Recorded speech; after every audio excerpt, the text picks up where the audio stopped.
Hey there, this is Rick with the Mercedes Diesel Guy channel, and this is my 2005 Toyota Sienna project. And apparently I lied. This is actually the last of the interior cleaning videos, but I'm going to make this one really quick. So before I get to that, you can see in one of my last videos I actually replaced both the headlight housings.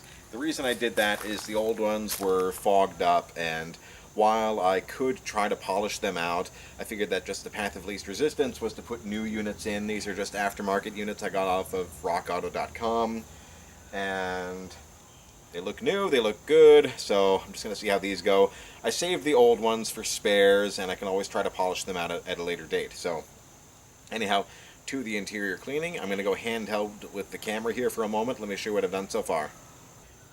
Okay, so here up front, you can see there's still a bit of staining in the carpets, but the seats are clean, and they also just feel clean to the touch, which I didn't so much realize the day I bought the car. So, but I am happy with this. I used the wet extractor on these front carpets, especially this passenger section, time and time again, and I kept pulling dirt out, and the water was getting a little cleaner looking, but it just got to the point where I had to call it quits and say, you know, enough is enough, this is good enough. This is going to be a daily driver, it doesn't have to be perfect, and especially with a lighter colored carpeting, it's going to stain again in about 5 minutes. There is one more thing I'm going to do today. One of the things I mentioned a few weeks ago when I started working on it was that there was an odor in the car, and it was pretty nasty. And it did seem to be emanating from the front passenger corner here. I'm not sure if it was in the carpet or the seat. I think possibly the seat. That's really not there anymore, but there is still a little bit of a lingering odor in the car.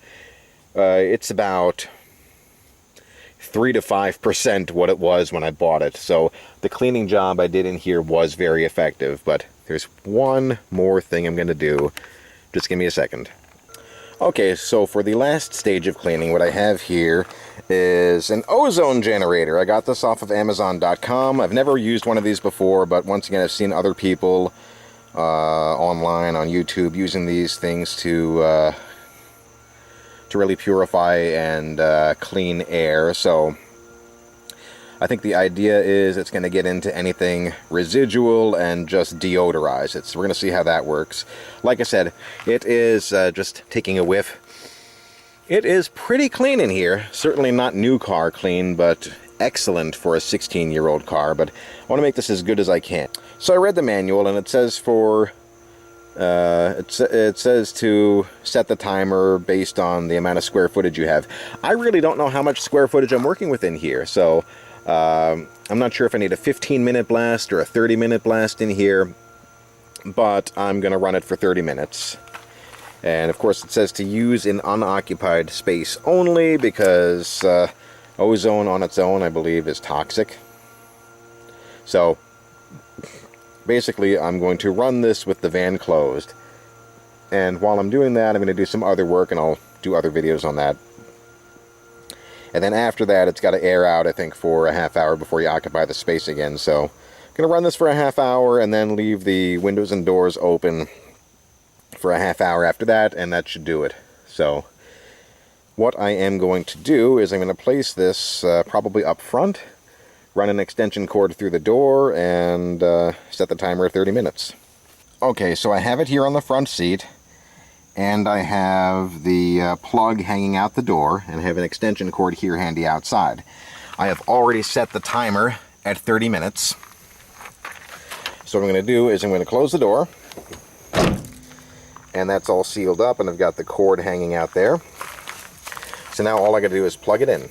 So I've got a little assistant here who wants to help me today. So if you want to grab the orange end of the extension cord right there, grab that, and plug it into the plug there that's hanging out.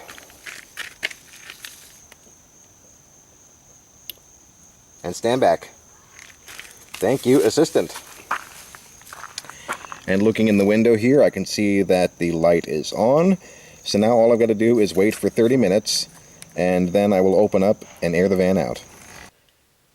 Okay, so here I am in the car after running the ozone generator, and like I said, I ended up running it for about a half hour, and Then I opened the doors and just let the whole thing air out. So I had originally intended to let it air out for about a half hour, but it's got to be at least an hour and a half at this point, maybe 2. I just got busy and didn't get in here to investigate, but that's good because it really let all the ozone dissipate. So I have the doors closed up, I'm in here alone now, and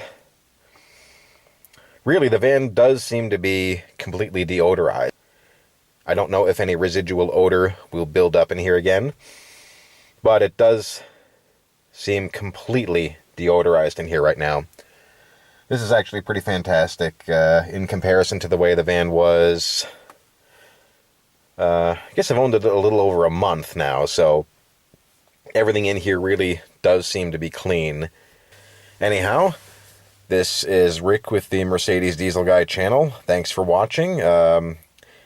And if you would, just hit the like and subscribe buttons, and I'll see you in the next video.